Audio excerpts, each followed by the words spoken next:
मैंने तो 12th तक मेरा कोई मतलब था ही नहीं, गर्लफ्रेंड ही नहीं थी 12th तक। दोस्ती यारी बहुत थी बट डरता था मैं कि यार गर्लफ्रेंड कभी बनाई नहीं है यार, कैसे बनेगी।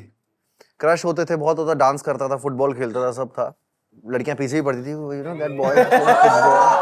मैं भी, मेरे भी क्रश होते थे। फर्स्ट टाइम मेरा जो क्रश था उसके लिए मैंने पहली बार लाइफ में वो खरीदा वो टेडी बेयर होता ना, आर्चीज होता था, आर्चीज से। तो वो टेडी बेयर और वो चॉकलेट वॉकलेट पूरी अपना जो गुल्लक तोड़ के लेके गया था मैं। और तब जाके उसको जैसे ही दिया, उसको पता लगा उसका चक्कर किसी और से चल रहा है यार। तो ये मेरा फर्स्ट क्रश की कहानी है। तो बड़ा दुखी हुआ थोड़े दिन, लेकिन मैंने चलो कोई नहीं। ये तो आई थिंक सबके साथ होता है। नेक्स्ट वाला आपको पकड़ना है। इतने सुंदर कॉलेज में पढ़ाई, बट इतने सुनो, बड़ा प्यारा शेर है ये। गालिब अपनी कमर से ना उठ जाए।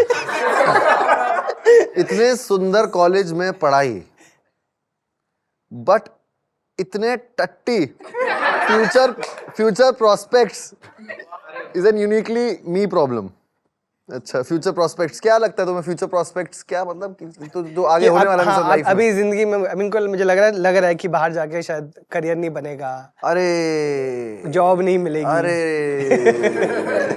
कमाई नहीं होगी, अरे राघव जुयाल नहीं बन पाएंगे। अरे नहीं, ऐसा है। तुम्हें राघव जुयाल बनना भी नहीं है यार।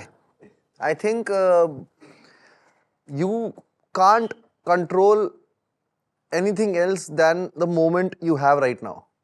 वाह। पास्ट जो है वो चला गया है, अभी भी जो है हम जो कर रहे हैं वो मोमेंट में कर रहे हैं, वो भी जा ही रहा है धीरे धीरे। तो कुछ है कि नहीं है, कुछ पता नहीं है। तो अभी तुम फ्यूचर में जो रही हुई ये चीज जो कैसी होगी, जो क्या होगी, उसका पूरा ढांचा बना के तुम बैठ जाओगे और अभी उस चीज को लेके परेशान होगे, तो वो उसका कुछ फायदा नहीं है लाइफ में। एक चीज मैं सबको बताना चाहूंगा कि तुम लोग सब यूनिक हो। मैं अगर तुम सबकी आंखें बंद कराऊंगा और तुम्हें बोलूंगा एक रोड इमेजिन करो, सबकी रोड अलग होगी, दैट्स फॉर श्योर। किसी की भी रोड एक दूसरे से मैच नहीं होगी। प्रोस्पेक्ट्स तो यार तुम्हें पता ही नहीं है ना अभी, क्या पता तुम्हें क्या हो जाए तुम्हारे साथ लाइफ में यार। Very nice. तुम ताली मार सकते हो, ऐसा कुछ होता है नहीं।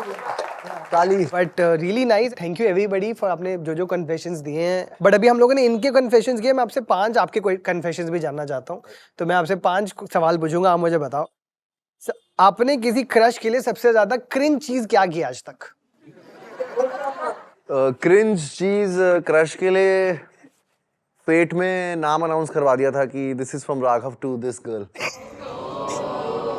This is from Raghav to this girl जो सॉन्ग है, वो सॉन्ग कौन सा चला था? आई थिंक उस टाइम पे वो था दिलरुबा, वो गणेश हेगड़े का। गणेश हेगड़े का। सारे टीचर प्रोफेसर ये क्या हो गया, तो डीजे वाले को चुपचाप पकड़ा के, तो ये सब चीजें की थी मैंने। तो कुछ कहा? कुछ क्या कहा, बस वही, वो तो पता ही था उनको कि सस्पेंड कर देंगे, ये कर दिया था, वो कर दिया था। मैं सेंट थॉमस में था जब, तब की बात है। हाँ। तो केनिंग होती थी, तो तब तो मार पिटाई बढ़िया चलती थी ना। माँ बाप भी आके बोलते थे अरे आप ही का बच्चा है। ये बड़ी कंफ्यूजन होती थी उस टाइम पे, ये ऐसे कर रहा है, इसको मैंने मारा है। तो हमारे माँ बाप बोलते थे अरे कोई नहीं मैडम, आप ही का बच्चा है ना। आप ही का बच्चा है, मैं कंफ्यूज जाता था, मेरे माँ बाप ही हैं, बच्चा है इनका, ये कैसे बोल रहे हो? तो तब थोड़ा टाइम वैसा था। अब तो खैर चेंज हो गया, we can't hit and that's very good. It's very important to not hit a child. हाँ बिल्कुल, अभी तो इनको पता नहीं होगा, ट्रॉमा से हंसने जाते इनको पता नहीं है कि वो तब क्या होता था ना। नहीं पता है, नहीं अभी भी पता है। तो बस What is the closest you came to actually getting expelled from school? every time, all the time. I have studied in every school in Dehradun. एक से निकलता था बगल वाले स्कूल में चला जाता था, इस वाले स्कूल से निकला बगल वाले में चला गया। ऐसे करते करते सारी मेरे घर में सारी वो क्या बोलते हैं यूनिफॉर्म्स हैं सारे स्कूलों की। करते क्या थे ऐसा यार? मतलब कुछ भी कर लेता था, मतलब जैसे बाथरूम में पटाखा फोड़ दिया। इट्स अ रॉन्ग थिंग, गलतियां की हैं मैंने। I failed, yes, I did mistakes, so I am just being open in. But क्या मजा आता था? क्या मतलब मजा आता था यार। अच्छा। और ये मजा मैं हिंदुस्तान के सारे लोग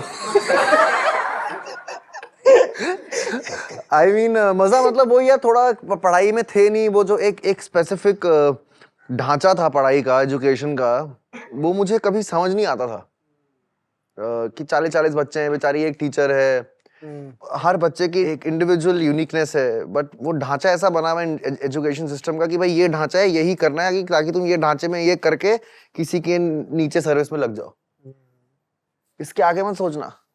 तो अगर कोई बाहर की मैं किताब पढ़ रहा हूँ या कोई फिक्शन पढ़ रहा हूँ या कोई जूलियस सीजर पढ़ लिए, तो वो उनको लगता था कोर्स की किताब कहाँ पढ़ रहे हो भाई। तो मुझे वो थोड़ा मैं शैतान था, बट बदतमीज कभी नहीं था। I mean teachers used to love me a lot. मैं बहुत अफेक्शनेट एक वो था कि अरे राघव यार चलो कोई नहीं, कर देते हैं ऐसे पास, हंसा दिया टीचर को। तो उनको लगता था कि अरे बेचारा यार बंदा बड़ा अच्छा है, पढ़ाई नहीं कर पा रहा। तो एक ऐसा एक माहौल था। तो बस वो फोड़ दिया बम एक बार।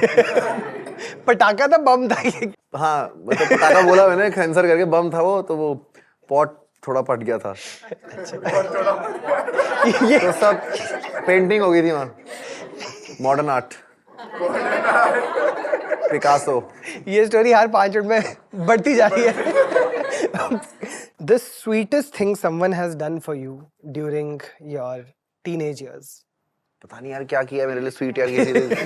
जब तक मैं बॉम्बे नहीं आया था तब तक मेरी लाइफ बहुत ही वैसी रही है। मतलब करता कोई और था, फंस मैं जाता था। मेरे 10th की दोस्त अभी भी जो हैं सब में, अगर आप इंटरनेट में देखते होगे इंस्टाग्राम वगैरह पे, वो ईशान विशान वो सब मेरे स्कूल के ही दोस्त हैं वो। सो एक दिन मुझे, हाँ स्वीट थिंग उसने की, लेकिन वो बड़ी कड़वी चीज बन गई। उसने मेरे बाल जेल किए स्कूल जाने से पहले। वो जो हार्ड जेल आता था ना पहले, तो वो सारे स्पाइक कर दिया ऐसे ऐसे, कट कट कट कट करके पूरे। यार सही लग रहा है। नहीं आप सर, प्रिंसिपल ने देख लिया, बांटेगा मारेगा। नहीं देखेगा यार तू पागल, सब करके आते हैं, बॉर्डर्स देख कहाँ कहाँ से आए हैं, कोरिया वोरिया के बॉर्डर्स हैं, तू पागल है क्या कर रहा है, just do it man, just do it. तो मैं जाके पहुंच गया, वो गेट पे मुझे प्रिंसिपल मिल गए।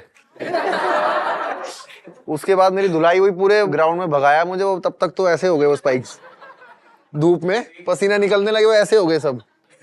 तो वो बस वो एक है। एक मैं क्वेश्चन ये पूछना चाहूंगा, when you look back Raghav, what is a brave thing जो तुम्हें लगता है तुमने अपने लिए, अपनी मेंटल हेल्थ के लिए की थी इन योर टीनेज इयर्स?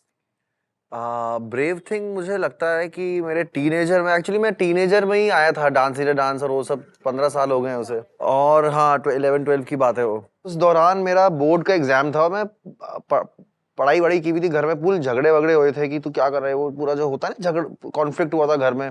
फिर मैंने एंड में बोला था नहीं मैं अब से मैं पढ़ूंगा, कोई नहीं, मैं नहीं छोड़ो, पहले बोर्ड्स करूंगा, पहले बोर्ड्स दूंगा, फिर करूंगा, ये करूंगा वो करूंगा। फिर मैं ऊपर गया रूम में पढ़ने। तो एक तो कुछ तो कॉलिंग होती है यूनिवर्स की, कुछ होता है अंदर से इंट्यूशन आती है कि नहीं यार मुझे वो जाना चाहिए बॉम्बे में ऑडिशन देने। अब एक साइड दिमाग कह रहा था नहीं कल बोर्ड का एग्जाम है, मम्मी पापा ये वो सोसाइटी सब ये वो चाचा चाची ये वो सब आता है ना। क्या कर रहा है आपका बेटा, बड़ा बेटा, ये वो सब आता है। एक साइड आता है यार यार इतना डांस करा है मैंने, इतनी मन हो रहा है वो। मैंने रात को किताब बंद करी, चुपचाप निकला, ट्रेन पकड़ी और सीधा ऑडिशन के लिए चला गया। मैं वो बोर्ड्स छोड़े मैंने उस दिन, और वो बहुत ब्रेव चीज थी उस वक्त मेरे लिए, क्योंकि उस वक्त एक बच्चे के लिए बोर्ड्स 12th के बोर्ड्स छोड़ना और एक ऑडिशन पे जाना was a very difficult choice to make. वो डिसीजन की वजह से, वो जो ब्रेव रिस्क लिया उसकी वजह से मैं आज इस समय यहाँ बैठा हूँ। Thanks for watching. If you enjoyed the video, don't forget to like, subscribe and share.